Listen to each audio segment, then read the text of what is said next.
이번에 제가 소개드릴 사연은 중고거래입니다. 이 이야기는 90년대 중반에 제가 겪은 이야기입니다.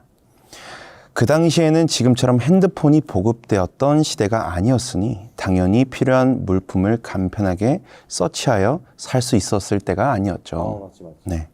하물며 IMF가 터진 시기였어서 저희 집도 경제 상황이 확 기울었었던 때예요. 넓지는 않지만 그래도 도심 아파트에서 살았던 저희 가족은 외곽에 위치한 단독주택으로 이사를 가야 했습니다. 크지 않은 평수의 2층 집으로 새 들어가는 것이라 짐도 웬만한 것들 빼고는 다 버리고 가야만 했어요. 그래도 가족이 화목한 편이라 잘 버텼던 것 같은데 혹독한 겨울의 추위 앞에서는 못 버티겠더라고요. 저와 언니는 엄마에게 너무 추워서 못 살겠다며 매일매일 징징거렸습니다. 창문 틈으로 새어나오는 칼바람은 몸과 마음을 전부 춥게 만들었어요. 그러던 어느 날 엄마는 동네 아주머니들과 수다를 떨다 한 중학교 체육관에서 아나바다를 한다는 소식을 듣고 오셨어요. 아나바다. 아껴 쓰고 나눠 쓰고 바꿔 쓰고 다시 쓰고. 요즘은 생소한 말이지만 그때는 모두가 힘들었었던 때라 한참 캠페인 운동을 했던 것이 기억나요. 당일 엄마는 저와 언니가 더 이상 못 입는 옷과 떼진한 교과서 등등을 챙겨 들고 체육관으로 향하였습니다. 언니와 저는 TV도 없는 집이 너무 심심했기에 그런 엄마를 졸졸 따라갔어요. 그렇게 도착한 체육관은 이른 시간부터 사람들이 많았습니다. 다들 돗자리에 이것저것 펼쳐놓고 벌써부터 거래를 하고 있었어요. 저희도 체육관 모퉁이에서 자리를 잡고 들고 온 것들을 가지런히 내놓았습니다. 지연이랑 지아랑 여기서 잠깐 지키고 있어. 엄마 금방 둘러보고 올게. 필요한 물건을 내놓은 사람이 있는지 엄마가 둘러보고 온다며 사람들 틈으로 사라졌고 언니와 전 자리를 지키고 앉아 두런두런 얘기를 나누기 시작했어요. 이것저것 물건을 교환하느라 분주한 사람들 틈 사이에서 우리 자매만 손장난을 치며 놀고 있는데 갑자기 우리 앞에 고급스러운 코트를 입은 아주머니 한 분이 쭈그려 앉으시는 거예요. 아무리 봐도 저희가 집에서 들고 온 물건과는 교환할 것이 없어 보이는 부티나는 아줌마였어요. 지금으로 말하면 버건디색의 가죽 장갑을 끼고 언니와 제게 살랑살랑 손인사를 가장 먼저 하던 모습이 기억이 납니다. 입술색도 장갑색과 비슷했어요. 혹시 필요한 물건 있니? 저와 언니는 서로 눈을 마주치며 쭈뼛거렸습니다. 꼭 우리가 원하는 것을 말하면 다 들어줄 것처럼 물어보던 것이 지금 다시 생각해보면 참 이상했어요. 저와 언니가 아무런 대답을 하지 못하고 눈치만 보고 있자 다시 한번 저희한테 나긋하게 말을 걸어왔습니다. 몇 살이니? 언니가 조그맣게 11살이요 라고 답하자 바로 제게도 똑같이 물어왔어요. 동생은 몇 살이니? 9살이요. 그렇구나. 예쁘게 생겼네. 저를 보며 생긋 웃는 아줌마의 얼굴은 고왔지만 한편으로는 뭔가 무서운 느낌을 주기도 했어요. 창백하고 입은 웃고 있는데 눈이 안 웃는 느낌이라고 해야 되나? 그래서 예쁘다는 칭찬에도 아무 말 못하고 있는데 체육관을 한 바퀴 돌고 온 엄마가 난감해하는 저희를 발견하고 재빨리 다가오셨습니다. 무슨 일이신가요? 엄마의 눈에도 그 아줌마는 우리 집 물건과는 거래할 것이 없어 보였는지 조금 경계하며 물어보셨어요. 그러자 아줌마가 엄마를 잠시 뚫어져라 바라보더니 또 생긋 웃어 보였습니다. 이 아이 옷과 이불을 교환하고 싶은데요. 붉은 장갑을 낀 아주머니의 손가락이 정확히 콕 절 가리켰어요. 아줌마의 말에 저와 언니는 엄마를 올려다봤습니다. 때마침 저희 가장 바라던 것이 이불이었거든요. 엄마도 아줌마의 말에 바로 태도를 바꿔 안 그래도 지금 이불이 가장 급했는데 잘 됐다 하셨죠. 엄마의 긍정적인 대답에 아주머니가 어딘가로 손짓을 하시자 어떤 남자분이 커다란 짐을 들고 나타나셨습니다.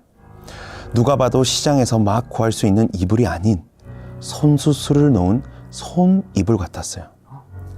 엄마는 이렇게 좋은 이불을 겨우 옷 몇 벌과 정말 바꿔도 되냐고 여러 차례 물어보셨지만 아줌마의 대답은 저도 이 아이의 옷이 제일 필요한 것이라 괜찮아요. 9살이랬지 아가? 아줌마가 제게 제차 나이를 물어보았습니다. 엄마가 제 대신 답하며 대화를 이어갔어요. 아유, 네. 아니, 따님 나이가 제 딸하고 비슷한가 봐요. 네, 제 딸도 9살이에요. 따님이 참 이쁘게 생겼네요. 저희 딸은 한참 작아서 걱정인데 우리 딸도 이제 이 아이처럼 예쁘게 쑥쑥 잘 컸으면 좋겠다. 아이들은 갑자기 훅 크기라도 한다며 위로하는 엄마와 몇 마디를 더 주고받은 아줌마는 내게 처음 인사를 하던 것처럼 살랑살랑 소은 인사를 하시고는 제 옷가지를 품에 안고 이불을 가져왔던 남자분과 함께 떠났습니다. 그 후 저희는 이것저것 몇 가지를 더 교환한 후 집으로 돌아왔어요. 생각보다 좋은 물건을 얻게 된 엄마는 기분이 좋아 보였습니다. 특히 이불이 마음에 드신지 오자마자 이불을 펼쳐놓고는 한참을 쓰다듬으셨어요. 이불은 세탁할 필요도 없을 만큼 새 것인 것처럼 깨끗하고 좋은 향도 난 것 같았습니다. 그렇게 언니와 저는 묵직하고 따뜻한 솜이불 덕분에 이사 온 후 처음으로 춥지 않게 잠이 들었습니다. 첫날은 아무렇지도 않았어요. 정말 너무 따뜻하게 잘 잤던 기억이 납니다. 이상한 일이 생긴 건 한 3, 4일 정도 지나고 나서부터였어요. 그날도 평소와 똑같이 언니와 나란히 누워 장난 좀 치다 잠들었습니다. 그런데 갑자기 잠결에 무언가 발목을 강하게 옥죄어오는 느낌이 들기 시작했어요. 처음에는 언니가 제 다리 위로 발을 올렸나 싶었는데 그런 느낌이 아니라 꼭 얇은 실뭉치가 발목을 감는 것 같은 그런 조이는 통증이 아픔이 들더라고요. 저는 잠결에도 갑갑하고 아픈 것이 느껴져 눈을 뜨려 노력해봤지만 제 의지와는 다르게 몸을 움직일 수도 눈을 뜰 수도 없었습니다. 어렸을 때라 가위 눌린다는 기분이 어떤 것인지 몰랐기에 정말 너무 무서웠던 기억이 나요. 발목은 조여오지 몸은 꼼짝도 할 수 없지 진짜 눈물만 줄줄 흘렸어요. 끙끙 앓던 제 목소리를 들은 것인지 잠에서 깬 언니가 절 흔들어 깨우더군요. 그 순간 전 눈을 번쩍 뜨고 일어나 앉아 이불을 걷고 제 발목을 확인했어요. 하지만 발목에는 무게감 없는 머리카락 한 올만 올려져 있었을 뿐 아무런 것도 감겨져 있지 않았어요. 식은땀까지 흘리며 놀라우는 제 모습에 언니도 놀랐는지 왜 그러냐고 물어봤어요. 전 방금 전 겪었던 일에 대해 언니에게 말했죠. 아마 언니도 가위에 눌린다는 것이 뭔지 몰랐던 것 같아요. 이불이 무거워서 그랬나? 지금은 발목 괜찮아? 걱정해주고 달래주는 언니 덕분에 그래도 그날은 금방 잊고 다시 잠들었어요. 하지만 발목이 조이고 가위가 눌리는 현상은 곧 언니에게도 일어났습니다.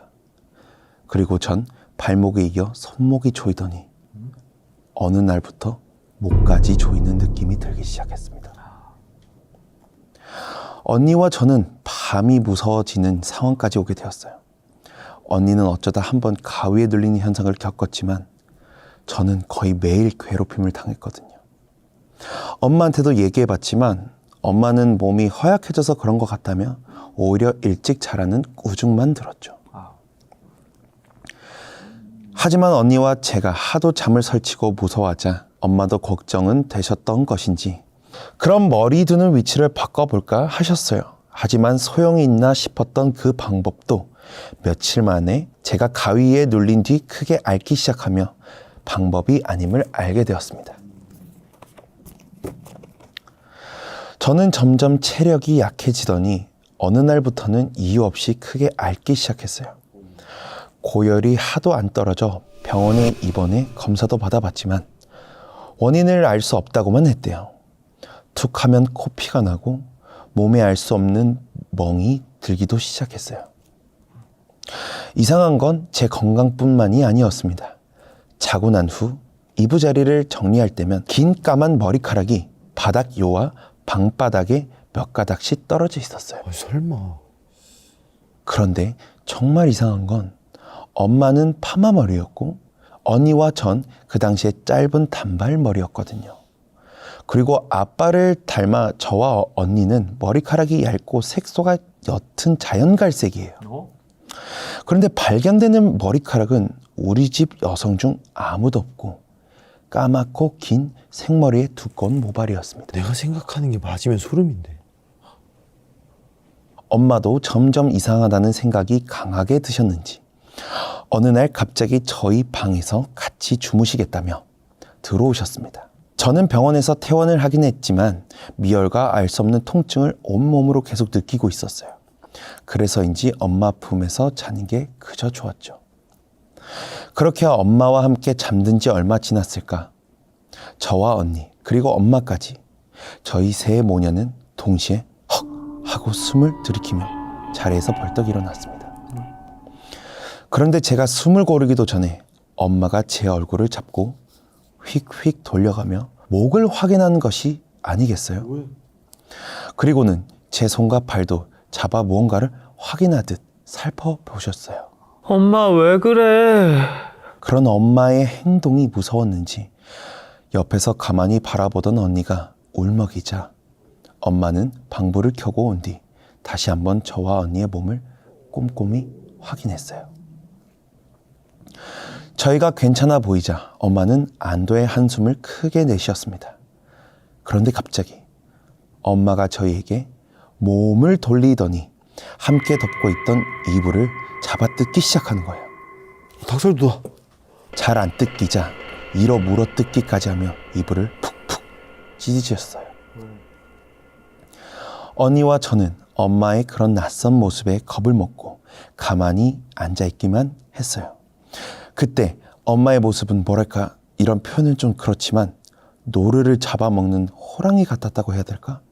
그만큼 무섭고 날이 선 모습이었습니다. 조용한 방 안에 이불 찢는 소리만 들린 지 얼마 지나지 않아 엄마가 천을 헤치자 하얀 솜이 드러났습니다. 그런데 곧이어 어머나 이게 뭐야? 엄마가 깜짝 놀라 소리를 지르며 손에 들고 있던 이불을 패대기 쳤어요. 터진 천 사이로 드러난 솜이 보였습니다. 그런데 좀 이상했어요. 터진 이불 안에 군데군데 새까맸거든요. 전 저게 뭔가 싶어 엄마가 던진 이불을 좀 더 자세히 바라보았습니다.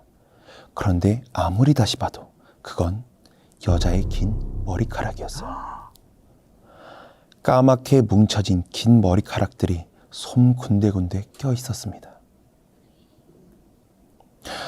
어린 나이였기에 호기심이 더 컸던 저는 손을 뻗어 그 머리카락을 만져보려 했습니다. 하지만 이내 제 손목을 붙든 엄마가 이불을 발로 걷어차 방구석으로 밀었어요. 머리카락의 양은 제법 많았습니다. 그 정도의 양이면 한 사람의 것이 아니었을 것 같은데 머리카락은 모두 일정하게 굵은 모바일로 까맣고 길었습니다. 자고 일어나면 종종 발견되던 그 머리카락과 같은 것으로 보였어요. 엄마는 저와 언니를 데리고 당장 이 방에서 나가자며 끌고 나와 안방으로 가 밤을 보냈습니다. 엄마와 아빠의 대화 소리가 오래 이어졌던 것과 엄마의 긴 한숨 소리가 기억나요. 그리고 날이 밝아지자 엄마는 동네 사람들에게 그날 보았던 아줌마의 인상착의를 물어보며 아는 사람인지 수소문해 보았지만 아무도 없었습니다. 오히려 이 동네에 그런 부잣집이 있다고? 라는 반응이었죠. 그러다 엄마의 사연을 들은 한 아주머니가 슬쩍 무언가를 말씀해 주셨습니다. 저 옆 동네에 이북에서 온 어르신이 계시거든? 한번 물어봐. 무당은 아닌데 용하대. 기가 막히대. 끝발축인데. 끝내준대. 엄마는 바로 그날 저녁 어르신을 찾아가셨어요. 그런데 엄마가 자리에 앉아 사정을 말하기도 전에 갑자기 신발을 신더랍니다. 그러더니 애기 엄마 앞장서. 이 말만 하시더래요. 엄마는 얼떨떨했지만 어르신을 모시고 집으로 오셨어요. 어르신은 다들 집 밖에 잠시 있으라 하신 후 집안 곳곳을 한참 둘러보셨습니다. 저희는 마당에서 추위에 떨면서도 어르신이 나올 때까지 얌전히 기다렸어요. 그런데 문을 열고 나온 어르신이 엄마에게 이것저것 사오라고 시키시더군요. 흔히 구할 수 있는 것들이었지만 하나가 문제였습니다. 살아있는 닭을 한 마리 사오라 하셨거든요. 이 늦은 밤에 닭을 어디서 구해오나 싶었지만 엄마는 정말 마음이 급했는지 여기저기 수소문하며 닭 한 마리를 구해오셨습니다. 어르신이 1층 집 어른들과 잠시 얘기를 나누시더니 언니와 절 불러들였습니다. 거기서 늦은 저녁을 먹고 잠이 들어 사실 그 밤에 무슨 일이 있었는지 저도 잘 몰라요. 저희가 커서 엄마에게 전해들은 얘기가 전부이지만 엄마도 아직 잊지 못하는 장면이라면서 하시는 말씀이 좀 소름 끼치더라고요. 사실 1층 집에서 잠든 그날 밤에도 전 아파서 끙끙 앓고 있었어요. 열이 계속 올라 아빠가 응급실을 데려가야 하나 고민하실 정도였대요. 저녁 먹은 것도 다 토하고 자다 깨다 반복했다고 합니다. 그리고 동이 들 때쯤 다 끝났는지 엄마가 아빠를 부르셨대요. 마당에 나가보니 엄마가 구해온 닭이 죽어있더군요. 아빠는 그제서야 보통 일이 아니었나 보다 하셨대요. 아빠에게 어르신이 당장 마을 옆에 있는 개천 공터로가 이불을 태우고 와야 한다며 따라오라고 하셨대요. 그 길로 바로 어르신과 함께 공터로가 이불을 태우고 왔대요. 그러고 나서 집에 돌아보니 제가 열도 다 떨어지고 아픈 기색 하나 없이 너무 곤히 잠들어 있어 신기했다고 하시더군요. 근데 정말 신기하게도 저는 그날 이후로 잔병치레 한 번 없이 건강했습니다. 어르신이 집으로 돌아가기 전 잠든 제 머리를 한참 쓰다듬어 주며 이제 괜찮을 거라고 하셨대요. 엄마도 그 말에 안심을 하는데 어르신이 마지막이 혼잣말 하시던 것이 기억이 남더군요. 인명은 제천이거늘 좋은 마음으로 보내야 좋은 곳으로 갈 터인데. 그리고 저희 집은 중고 물건과는 연이 안 좋으니 웬만하면 집에 들이지 말라 하셨대요. 그 이후로 저희는 값비싼 전자제품이나 가구도 중고로 들여온 적이 한 번이 없습니다. 도대체 그 아주머니는 누구였던 걸까요? 어떻게 우리가 이불이 필요했던 것을 알고 거래를 했던 걸까요?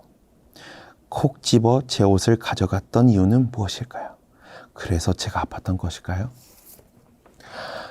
아직도 너무나 궁금한 점이 많지만 이제는 시간이 많이 지나 물어볼 곳이 없네요. 엄마는 몇 년 전 저희 곁을 떠나셨습니다. 오랜 투병 생활을 하시는 동안 마음속으로 늘 이별 준비를 해왔는데 막상 돌아가시니 와닿지가 않더라고요. 그때 문득 엄마가 해줬던 어르신의 혼잣말이 떠올랐어요. 인명은 제천이고 좋은 마음으로 보내야 좋은 곳으로 간다던. 그래서 저희 가족은 엄마가 너무 보고 싶어도 울지 않기로 했어요. 언니와 오히려 더 자주 엄마에 대한 얘기를 나누고 웃으며 좋은 추억을 되새기곤 합니다. 그 이후로 특별히 이상한 현상이나 일을 겪는 것은 없지만 제 인생에서 그 이불, 일은 평생 잊지 못할 에피소드가 될 것 같아요.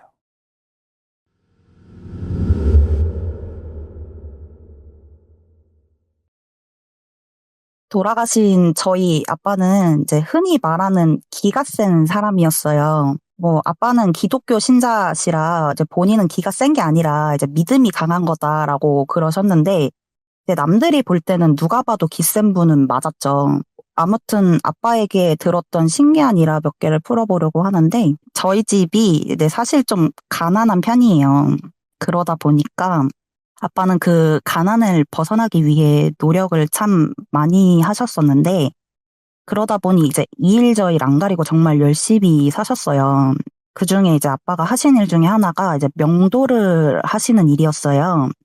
명도가 뭐냐고 물어보시는 분들이 있을 것 같아서 이제 좀 간단하게 설명을 하자면 이제 경매로 물건을 사게 되면 그 물건에 살고 있는 사람을 내보내는 일을 말하는데 아빠는 이제 강제 집행을 하기 전에 미리 낙찰 물건에 살고 계신 분들을 만나서 낙찰자분과 점유자 사이에서 이제 이사비를 협상해 주시거나 이런 일을 하신 거죠.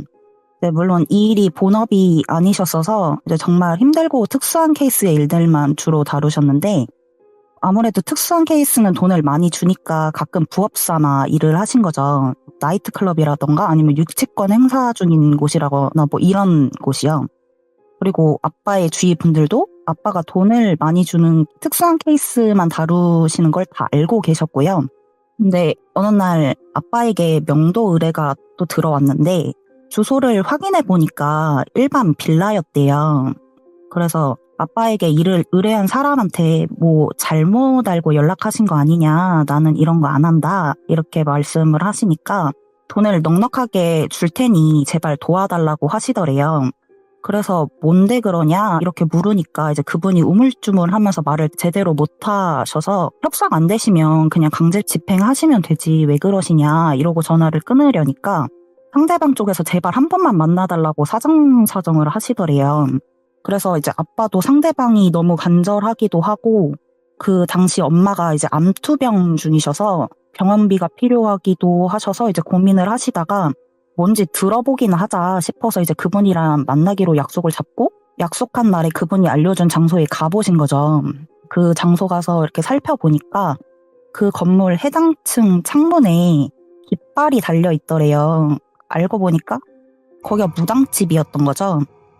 근데 무당집이 경매에 나오는 경우가 흔치는 않아도 간혹 있는 케이스라 아빠가 연락 주신 분을 만나서 어차피 똑같이 법적으로 정리하면 그만인 걸 왜 그러시냐고 이렇게 말씀을 하니까 그 의뢰하신 분 말씀이 본인도 처음에 이제 협상을 진행을 했는데 너무 터무니없는 비용을 요구하더라. 그래서 이제 강제 집행을 하려고 하니 자꾸 일이 어그러진다. 좀 도와달라 이렇게 말씀을 하시더래요. 아빠가 그 얘기를 들으시고 이 사람이 내가 집행관들을 알고 있다는 걸 알고 그 사람들을 소개시켜달라고 하는 얘기인 거구나 싶으셔서 집행관들을 소개해주겠다 이렇게 말씀을 드리니까 그분이 저희 아빠한테 꼭 아빠가 맡아서 일을 좀 처리해달라고 계속 부탁을 하시더래요. 아빠도 좀 의아한 생각이 들긴 했지만 돈도 충분히 내겠다고 하고 이제 법적으로 어려운 케이스도 아니고 오히려 쉬운 케이스에 돈을 더 준다고 하니까 이제 거절할 이유가 없었으니까 이제 생각을 좀 하셨는데 또 그 무당분의 사정이 있을 수도 있는 거니까 일단 내가 다시 그 무당을 만나보겠다 하시고 그 무당집에 찾아가셨대요. 아빠는 그 집에 찾아가서 무당분에게 얘기 좀 하자 이렇게 말을 하니까 그 무당분이 들어오라고 했고 집안에 들어가 보니까 집안에 이제 신당이 크게 차려져 있기도 하고 물건도 많아서 아빠도 이제 그 무당분에게 이사 비용이 많이 나오시긴 하시겠어요 이렇게 얘기를 하셨는데 무당분은 아빠의 말에 불편한 티를 많이 내셨다고 하더라고요. 그래서 아빠도 이제 좋은 게 좋은 거라 생각이 되니까 이제 이사 비용 드린다고 할 때 그냥 나가시는 게 어떻겠냐 이렇게 말을 하시면서 이제 법적으로 진행되면 본인도 손해를 보실 거다 이렇게 말을 하는데 그 무당분이 비용을 좀 터무니없이 크게 부르시더래요. 뭐 그리고 그 금액 아니면 절대 못 나간다고 나 안 나갈 거라고 막 으름장을 놓으시면서요. 아빠도 그 무당분이 너무 터무니없는 금액을 말씀하시니까 웃으시면서 그 돈이면 강제 집행을 몇 번을 하고도 넘을 돈인데 그렇게 되시겠냐. 지금 이쪽에서 배시한 금액도 적은 게 아니니 좀 생각 좀 해보셔라 이렇게 얘기를 하셨는데 그 무당분이 엄청 화를 내면서 네가 나를 내보낼 수 있을 것 같냐, 네가 나를 내보내고 무사할 것 같냐 하면서 막 저주를 내리는 듯한 얘기를 막 하셨나 봐요. 그래서 아빠도 이제 교회를 다니시니까 뭐 제가 믿는 신도 뭐 약하신 분은 아니셔서 전 괜찮을 것 같은데요? 하고 나오셨대요. 그리고 결국엔 이제 그 무당분이 이제 고집을 꺾지 않으셔서 법적으로 이제 강제 집행을 하게 된 거죠. 원래 강제 집행을 할 때 아빠가 꼭 가셔야 하는 부분이 아닌데 일을 의뢰하신 분이 꼭 아빠 보러 와달라고 그러시더래요. 정리가 다 되면 그 자리에서 바로 입금해드리겠다고. 그래서 이제 아빠도 알겠다고 하고 강제 집행하는 날에 그 장소에 가셨대요. 근데 이제 그 장소에 가보니까 아빠 친구분이 계시더라는 거예요. 아빠 친구분이 열쇠공이셨는데 집행을 하다 보면 이제 문을 여는 작업을 할 때가 있어서 이제 같이 일을 하시던 분이었대요. 그래서 이제 아빠도 그 친구를 보고 너가 소개시켜준 거냐? 이렇게 물으니까 이제 친구분이 이제 말없이 씩 웃으시더라는 거예요. 그래서 아빠가 이 친구가 내가 힘든 거 알고 돈 벌라고 소개해줬나 보다 하고 마셨는데 문을 따고 짐을 드러내야 하는데 이제 무당분이 막 난리를 치신 거죠. 막 가만 안 둔다고 건들면 니네 막 다 가만 안 둘 거라고 막 이렇게 고래고래 소리를 치시고 집행관분은 이제 그 집안으로도 안 들어가고 거의 방관하는 수준이고 이제 용역분들도 이제 평범한 상황이 아니고 무당집이고 이러니까 쫄아서 못 건드리고 뭐 이러는 상황이었대요. 아빠는 이제 빨리 일을 끝내고 돈을 받아서 엄마 병원비를 결제하실 생각이었는데 그 상황이 너무 지체가 되니까 이제 아빠가 이제 성질에 못 이겨서 이제 그냥 본인이 들어가서 신당에 있는 물건을 옮기셨대요. 그러니까 이제 용역분들도 쭈뼛쭈뼛 신당 물건을 정리하셨다고 하더라고요. 그렇게 집행을 다 끝내고 아빠는 그 의뢰인 분한테 고맙다는 인사를 듣고 처음 얘기했던 금액에 더 웃돈을 얹어서 현장에서 현찰로 받으셨다고 하더라고요. 그렇게 돈을 받고 가려고 하는데 내 친구분이 아빠를 툭 치더라는 거예요. 그래서 아빠가 고맙다, 나중에 술 한잔 하자 하고 그날은 헤어지고 이제 다른 날 그 친구를 만나서 술을 한잔 하시게 됐는데 그 친구분이 아빠한테 너는 괜찮냐? 이렇게 물으시더래요. 그래서 아빠가 뭐가? 이러니까 역시 넌 괜찮을 것 같았다 하면서 얘기를 하시는데 그 의뢰하시는 분이 아빠랑 처음 만나서 하신 말이 일이 자꾸 어그러진다고 그러셨잖아요. 그게 그분이 무당분이랑 협상이 결렬되고 나서 이제 강제 집행을 그 전에 이미 한번 신청을 하셨는데 무슨 이유에서인지 이제 한 번은 서류가 누락이 됐었고 이제 서류가 누락된 걸 알아채고 다시 정정하니까 집행관이 날짜를 착각해서 안 나온다거나 뭐 이런 일이 생겼었다고 하더라고요. 그리고 그 의뢰인분이 그 얘기를 그 열쇠공 친구분한테 얘기를 하셨고 아빠 친구분이 이제 그 얘기를 듣고 아빠를 추천한 거라고 하시더라고요. 친구분 말로는 강제 집행하는 날도 그날 이제 집행관분이 이제 오시다가 막 길에서 사고 날 뻔했다 이렇게 말씀을 하시면서요. 그 말을 들은 아빠는 그래서 날 왜 소개시켜줬냐고 이러시니까 이제 그 친구분이 아빠한테 너 기억 안 나냐고 하시면서 너 기 세지 않냐 이러면서 말을 하셨다는 거예요. 일전에 아빠가 그 친구분이랑 점을 보러 가신 적이 있었대요. 물론 아빠는 기독교니까 점을 보거나 하시는 분이 아닌데 그 친구분이 그냥 놀러 가자 하고선 아빠를 불러내서는 무작정 용한 곳이라고 하면서 끌고 가셨다고 하더라고요. 아빠도 이게 영문을 모르고 친구 따라 놀러 갔다가 무당집인 거 알고 안 들어간다 했는데 그 무당집이 시골이고 이래서 어디 따로 가 있을 곳도 마땅치도 않고 그래서 그냥 따라 들어가셨다고 하더라고요. 근데 그때 그 용하다는 무당분이 아빠 점사를 보는데 한참을 갸우뚱하시다가 아빠 보고 이제 안 보인다 그러셨대요. 뭐 결국 아빠 점은 못 받고 그 무당분은 아빠 보고 밥 먹고 가라고 하더니 이제 상다리가 부러지게 상을 차려줘서 아빠는 그 무당분이 차려준 밥상까지 받아먹고 왔다고 그러시더라고요. 아무튼 그 친구분은 그 얘기를 하면서 너만큼 기세 내면 이렇게 정리하게가 딱이지 않겠냐 싶어서 추천한 거다 이렇게 말씀을 하셨다고 하더라고요. 물론 저희 아빠는 그 얘기에 그 친구분한테 너도 교회 다니라고 하셨다고 하시더라고요. 제 얘기는 여기까지입니다.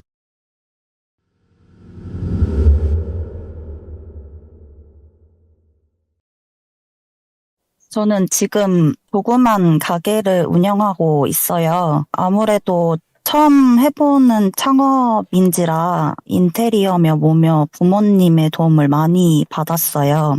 저도 가게를 차릴 생각은 없었는데 아빠가 도와주겠다고 말씀하셔서 아빠를 믿고 가게를 열게 된 거죠. 가게 계약부터 인테리어 등등 처음부터 끝까지 아빠 손이 안 닿은 곳이 없는 것 같아요. 그렇게 가게를 오픈하고 한동안 저는 부모님과 함께 가게로 출퇴근을 했어요. 근데 제가 자리 잡은 가게 주변으로 무당집들이 굉장히 많이 있는 편인데 인테리어가 다 끝나고 가게 오픈식까지 무사히 마치고 얼마 안 가서 아빠가 저한테 가게에서 예배를 드리는 게 어떻겠냐고 권유하시더라고요. 저희 부모님이 두 분 다 독실한 기독교 신자시고 저도 부모님의 영향으로 교회를 다니긴 했었는데 교회를 다니면서 사람들에게 상처를 받는 일이 있어서 교회 사람들과 교류하는 게 너무 싫더라고요. 그래서 교회인들과 어떤 연결고리가 생기는 것 자체가 너무 싫어서 저는 아주 단호하게 아빠의 권유를 거절했죠.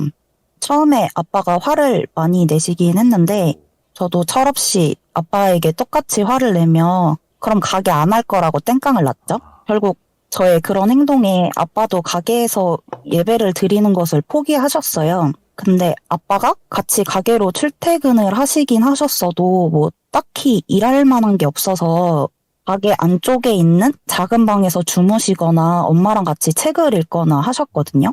근데 어느 날 아빠가 방에서 주무시다가 갑자기 확 짜증을 내면서 나오시더라고요. 너무 시끄럽다고. 그래서 왜 그러시냐고 이렇게 물으니까 아빠가 어디서 굿하는 것 같다고 소리가 너무 많이 난다고 말씀하시더라고요. 근데 저는 사실 일하면서 그런 소리를 못 들었거든요. 근데 주변에 워낙 무당집들이 많으니까 구슬하는 소리가 안쪽에서는 들리나 보다 하고 대수롭지 않게 생각을 한 거죠. 근데 며칠 지나서 제가 꿈을 하나 꿨는데 꿈에서 엄마가 돌아가셔가지고 엄청 큰 꽃상여를 타고 장례를 치르는 꿈을 꾼 거예요. 근데 꿈이 너무 리얼해가지고 제가 막 꿈속에서 울면서 아빠한테 엄마 고생만 하고 이게 뭐냐고 엉엉 울다가 꿈에서 깼고 일어나서도 꿈이 너무 생생해서 한참을 잠을 못 잤던 것 같아요. 사실 제가 꿈을 잘 안 꾸는 편인데 전에 제가 꿈에 어금니가 왕창 빠지는 꿈을 꿨었거든요. 근데 그러고 나서 외삼촌 할아버지가 돌아가시고 또 몇 개월 뒤에 연달아서 외할머니가 돌아가셨는데 엄마가 돌아가시는 꿈을 꾼 그 시점이 외할머니가 돌아가신 지 몇 개월 안 된 시점이었거든요. 그래서 더 무서웠던 거죠. 꿈속에서 빠진 치아 개수가 3개였거든요. 그렇게 꿈을 꾸고 뒤숭숭한 마음으로 다음날 출근해서 엄마랑 아빠랑 점심을 먹으려고 식당에 가는 길이었는데 식당 가는 길에 무당집이 있었는데 그날따라 그 무당집 대문이 활짝 열려 있더라고요. 막 징소리도 들리고 그래서 별 생각 없이 그 안을 쳐다보게 됐는데 거기에 어떤 남자분이 한복을 입고 계셨는데 그분이랑 눈이 마주쳤거든요. 근데 그분이 저를 진짜 막 죽일 듯이 째려보시는 거예요. 그래서 저도 기분이 나빠서 똑같이 째려봤어요. 허허. 그러면서 기분 나쁘다 이렇게 아빠한테 얘기하니까 아빠가 신경 쓰지 말라고 그러시더라고요. 그래서 그날은 그렇게 넘어갔던 것 같아요. 그러고 나서 며칠 뒤에 가게에 앉아 있는데 아빠는 짜증을 내면서 못 있겠다 이러고 가게를 나가버리셨고 엄마는 짜증을 내며 나가는 아빠 뒤를 쫓아 나가시더라고요. 그리고 얼마 뒤 아빠는 안 오시고 엄마만 돌아오셔서 이상하다 이렇게 말씀을 하시는 거예요. 그래서 엄마 왜요? 이러니까 자꾸 저번부터 징소리가 들린다고 너는 안 들리니? 이렇게 말씀하시더라고요. 그래서 저도 들어보니까 둥둥 하는 북소리랑 징소리가 들리더라고요. 네. 그래서 징소리 들린다. 어디서 굿하나 봐. 아닌가? 아니면 어디서 풍물놀이라도 하나? 이렇게 말을 하니까 엄마가 하시는 말씀이 엄마도 어디서 구슬하는 것 같아서 아빠 따라 나가서 동네를 한 바퀴 돌고 왔는데 어디서 구슬하는지 당최 모르시겠다고 밖에 나가면 소리가 안 들린다 이렇게 말씀을 하시는 거예요. 근데 워낙 동네에 당집이 많으니까 그럴 수도 있는 거 아니겠냐고 그냥 대수롭지 않게 넘겼죠. 구슬 매일 하는 건 아니지 않겠냐고 하면서요. 그렇게 징소리랑 북소리가 보름 가까이는 들렸던 것 같은데 어느 시점이 되니까 멈추더라고요. 그리고 그 징소리, 북소리가 멈추고 얼마 안 가서 갑자기 아빠가 돌아가셨어요. 친구랑 만나고 내일 아침 들어가겠다는 문자를 마지막으로 아빠는 영영 집으로 돌아오시지 못했죠. 이전에 꿨던 꿈에 제 마지막 이빨 하나가 아빠였나 봐요.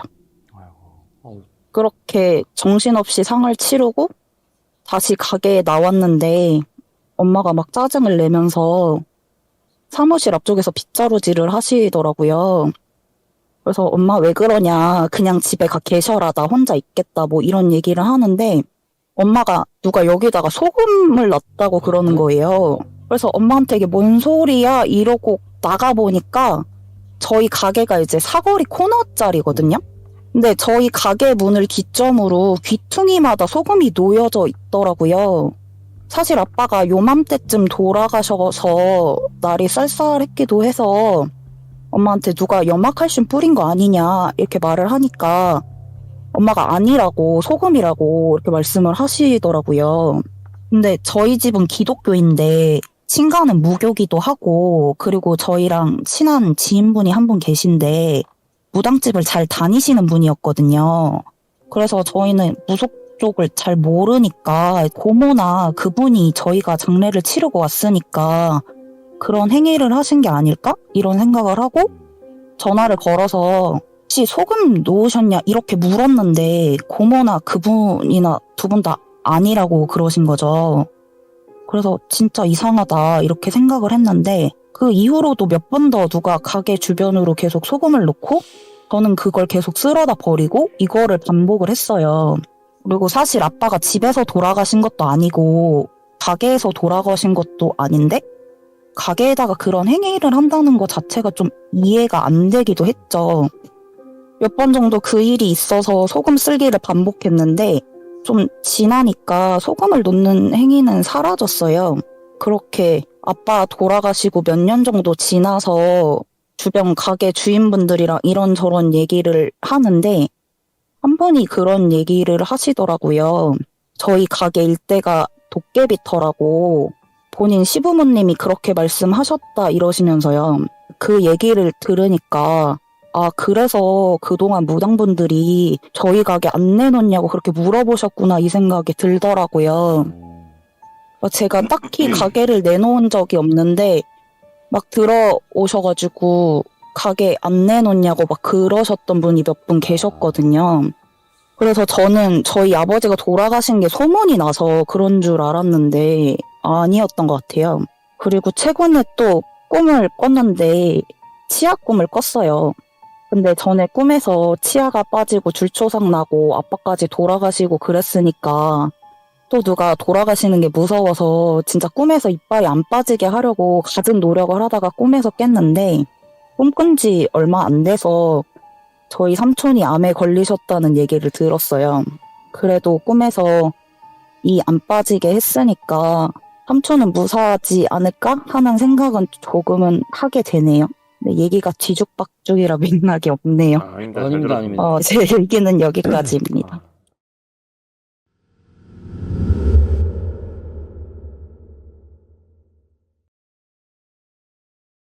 일단은 먼저 깔고 들어가야 될 부분이 그 신랑 아버님 쪽에 신줄이 있어서 현재 무당으로 계신 분도 있고 이제 친할머님도 신줄을 타고 있는 부분이에요. 원래 아버님이 신내림을 받으셔야 되는데 이제 안 받으신다고 하셔서 이제 신랑 쪽으로 신줄이 내려오고 있는 상황이고 현재 신랑도 신내림을 받지 않으려고 하는 상황이에요. 근데 아무래도 친가 쪽이 신줄이 다 있는 부분이다 보니까 신랑도 그런 부분에 대해서 트여 있는지 한 번씩 귀신을 좀 본다거나 본인도 모르게 내뱉는 말이 있다거나 뭐 이런 게 좀 있어요. 평소에 한 번씩 신랑이 혼잣말을 하거나 아니면 좀 이상한 걸 보게 되면 눈이 다른 곳에 가 있다거나 제가 말을 걸게 되면 예민하게 좀 받아들이는 게 있더라고요. 특히나 뭐 봐? 뭐 왜? 이런 식으로 부르면 말 걸지 말라고 화를 내요. 그러고는 내가 어디를 멍하니 보고 있으면은 나한테 아무 말도 하지 마라. 귀신들이 얘가 나 보여? 나 보여? 이러면서 장난을 친다고 하더라고요. 그래서 지금은 뭐 어차피 나중에 조용하게 말해줄 사람인 거 아니까 말해줄 때까지 기다리는데 그거를 몰랐을 때는 좀 많이 엄청 서운했었던 기억이 좀 있어요. 본론으로 들어가면 신랑이랑 있으면서 정말 다사다난한 일이 좀 많았었는데 신랑이랑 만난 지 초기 때로 거슬러 올라가서 약 3년 전 이야기인데요. 그 당시에 저희 집에 신랑이 예전에 알고 지내던 선배 2명이랑 저희가 같이 살았었어요. 개인사가 있어서 4명이서 같이 지냈었는데 저희가 큰 방을 쓰고 그분들이 작은 방을 쓰는데 다음날 아침에 이제 제가 출근하려고 준비 다 하고 그 2분도 출근한다고 하길래 깨우러 갔는데 어제 왜 그렇게 우리를 쳐다봤냐 이렇게 얘기를 하는 거예요. 그래서 무슨 소리냐 나는 신랑 들어오는 거 보고 같이 잠들었는데 이러니까 본인들 늦게까지 휴대폰 만지고 있는데 문이 살짝 열리면서 어떤 여자가 빼꼼 쳐다보더라. 아 우리 자는 거 확인하는 건가? 왜 쳐다보는 거지? 아 그냥 내일 물어봐야 되겠다 이랬는데 진짜 본 거 아니냐? 이렇게 얘기를 하길래 아니다 나 그냥 잤다 이랬더니 그러면 우리가 본 건 뭐냐 이렇게 얘기를 하더라고요. 그래서 그냥 잘못 본 거겠지 이랬는데 뭐 정말 봤다면서 되게 억울해 하더라고요. 그래서 장난치지 마라 그러면서 그냥 그렇게 넘어갔는데 그러고 다음날 휴무라서 신랑이랑 꿀잠을 자고 오전에 신랑이 화장실 가려고 문을 딱 열었는데 그 문 앞에 냉장고가 있더래요. 그래서 저도 보고 화들짝 놀라서 이게 뭐지? 무슨 상황이지? 이러고 있었는데 원래 그 선배 두 분이 장난기가 되게 많은 분이라서 그 전날에도 막 4명이서 장난치고 그러고 놀다가 잠든 거였거든요. 그래서 당연히 그분들이 장난친 건가 싶어서 뭐라고 하려고 그 선배들 있는 방으로 갔어요. 처음에는 신랑이랑 저랑 그거 보면서 이거 뭐냐고 장난을 왜 이렇게 치냐고 이거 무거울 텐데 장난도 참 되게 심하게 친다 이러면서 내가 물어보고 올게 이러고 그 선배들한테 뭐라 하려고 그 선배들 있는 방으로 갔어요. 이제 신랑은 덩치가 좀 있어서 지나가지는 못하고 제가 가서 그 선배들 불러서 이거 나와서 보라고 이거 뭐냐고 이랬는데 그게 왜 니네 방문 앞에 있냐? 이래요. 무슨 소리 하냐. 그건 우리가 묻고 싶은 말이다. 이거 왜 우리 방문 앞에 뒀냐. 이러니까 본인들은 옮긴 적이 없대요. 그러면 우리가 옮겨두고 이런 거겠냐면서 힘도 좋다면서 얘기했는데 생각해보니까 그 한 분은 키가 좀 작고 한 분은 좀 말라서 둘이 옮길 수 있는 무게가 아니었어요. 그래서 그 투룸에 기본 탑재된 냉장고라서 대충 사이즈는 아실 건데 그거를 원래 위치로 두려고 옮기려는데 3명이서도 겨우 옮긴 무게였거든요. 그러고 다 옮기고 나서 넷이서 이게 무슨 일이냐. 이게 왜 이렇게 옮겨져 있냐. 이제 키 작은 분을 A라고 하고 마른 분을 B라고 할게요. A가 말하기를 내가 한날은 잠이 안 와서 폰 만지고 있었고 B는 자고 있었다. 이제 약간 졸려서 눈 깜빡이면서 그러고 있다가 뭔가 이상한 게 보이는 것 같은데 이래서 보니까 어떤 여자 형체 같은 게 B의 배 위에서 널뛰기 하듯 뛰고 있더라.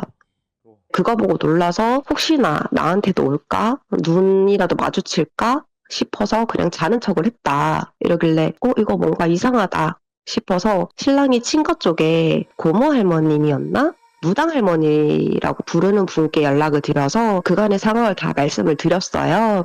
그랬더니 지금 당장 뭐 챙겨온 거 없냐 아니면 뭐 가방이라도 확인을 해봐라 하시더라고요.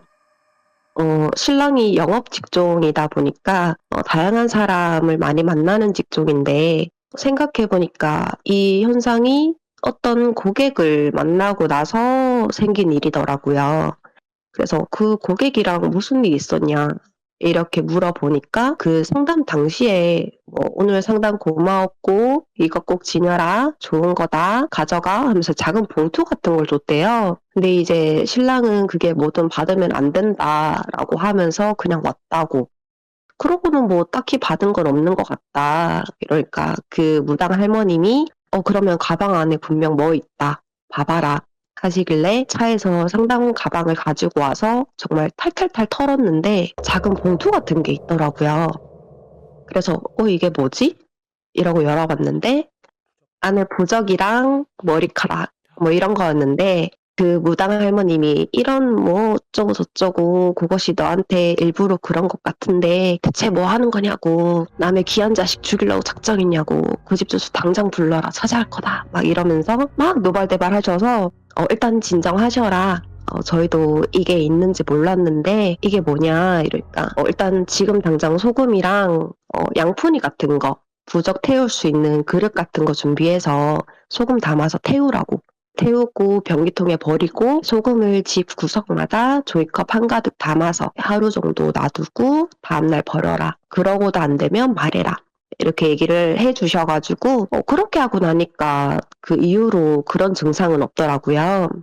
그러고 나서 여쭤보니까 이게 그것이 양밥 뭐 비슷한 거 한 거 같다고 이 고객한테 뭐 잘못한 거 있냐고 신랑한테 뭐라고 하시길래 신랑이 그냥 무당 할머님께 아니다 상담 잘하고 왔고 내가 사람 도와주는 직업인데 피해가는 일을 하겠냐 이랬더니 손주는 인생 망칠 일 있냐 이거 나쁜 의도로 그런 거니까 그 사람이랑 연 끊고 주소 당장 불러라 내가 얼굴 보고 말해야겠다 이러시길래 겨우 진정시키고 연 끊을 테니 걱정 마시라 그러니까 다음에 또 그런 거 있으면 진짜 가만히 안 둔다고 막 엄청 노발대발 하셨거든요.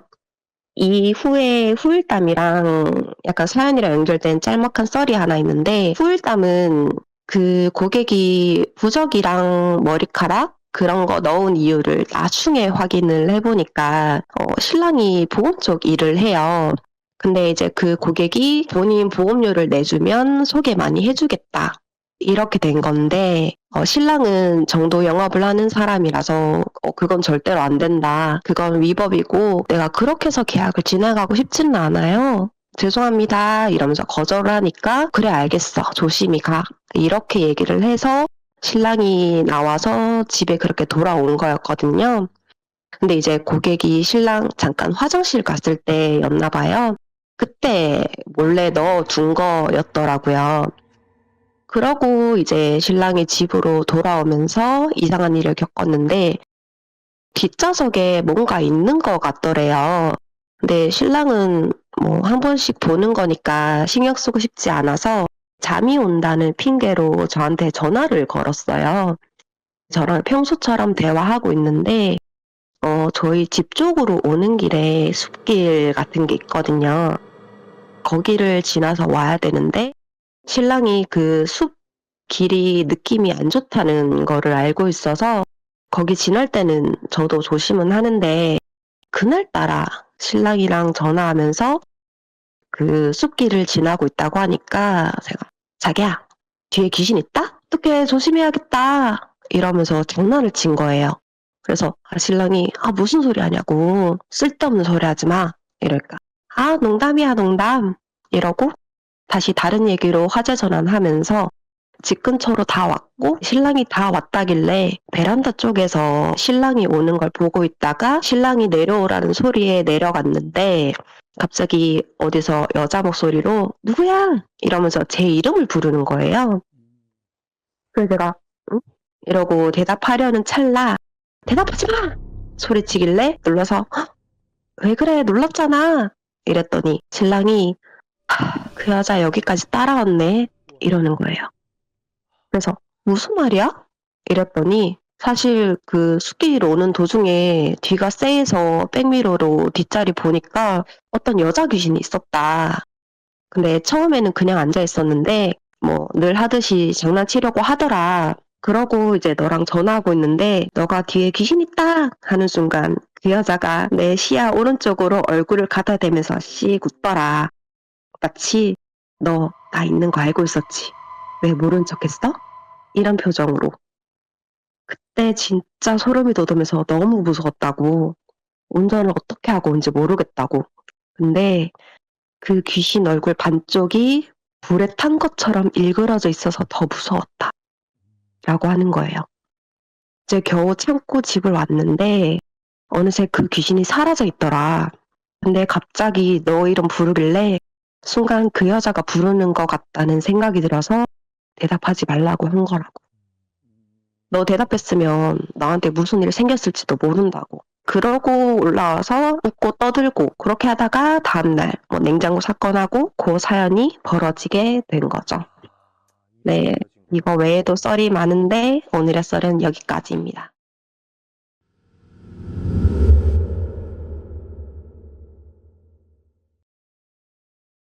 제가 어릴 적에 살던 집이 거의 당집기에 나와야 할 정도의 그런 집이었어요. 섀도우 같은 것도 보이고 부모님 목소리로 저를 부르기도 하고 뭐 그랬거든요. 저는 그 당시에 중학생이었는데 깊게 생각을 안 하고 사춘기가 되면 예민해지니까 귀신 같은 것도 보이는 거구나 이렇게 생각을 한 거죠. 사실 제가 뭐 그 귀신들한테 직접적으로 공격을 당한 것도 아니었고 제가 노래를 부르면 따라 부른다거나 부모님의 목소리를 흉내내서 저를 부른다거나 이런 식이었거든요. 그래도 신경이 쓰이는 건 사실이라 인터넷에 찾아보니까 그런 거 보이면 아는 척 하는 거 아니라고 하길래 그냥 아예 무시를 한 거죠.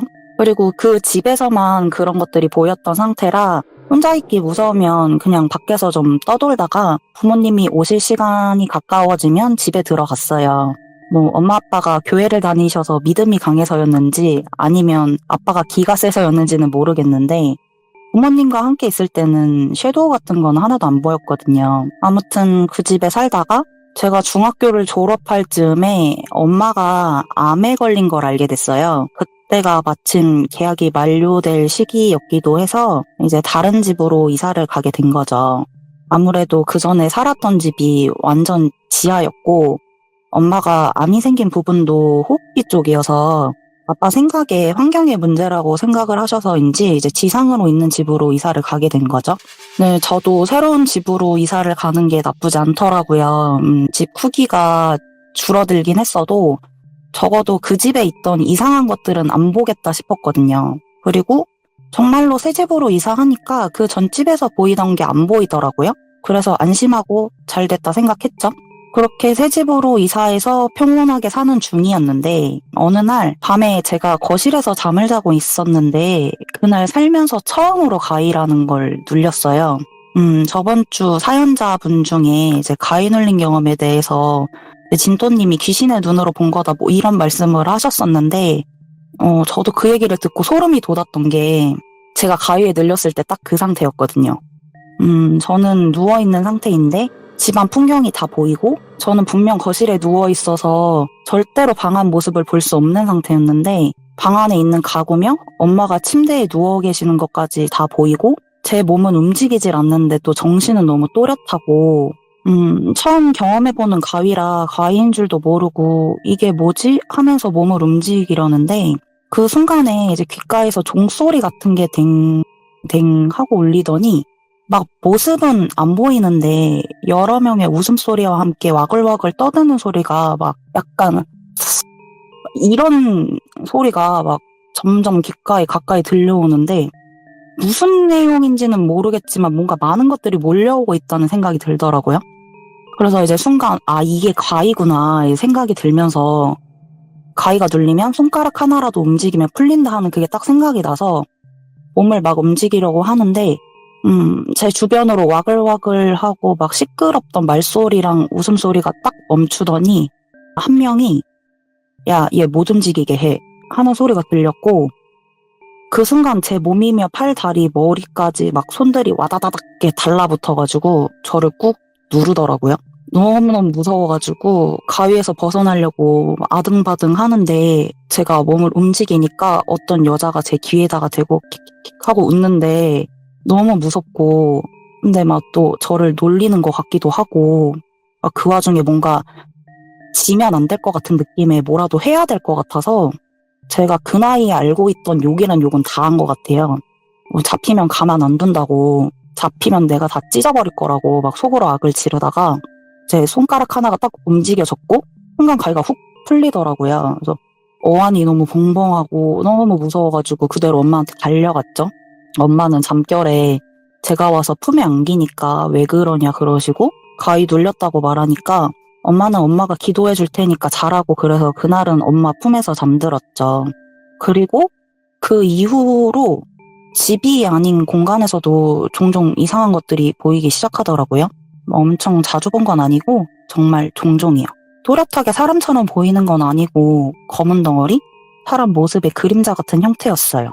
아무튼 그러다가 저도 어느 날부터 두통이 너무 심해져서 병원에 입원을 하게 돼요. 약을 먹어도 잘 안 듣고 뭔가가 제 머리를 짓누르는 것 같기도 하고 누가 손으로 제 뇌를 잡고 주무르는 욱신욱신거리는 느낌이라고 해야 되나? 그런 편두통이 너무 심해져서 결국 고3 때 큰 병원에 입원을 해서 정말 머리부터 발끝까지 검사를 다 했는데 아무 문제가 없더라고요.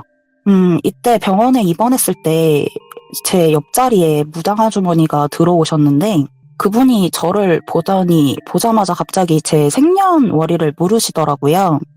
물론 부모님 입장에서는 종교가 다르니까 정중하게 거절을 하셨고요.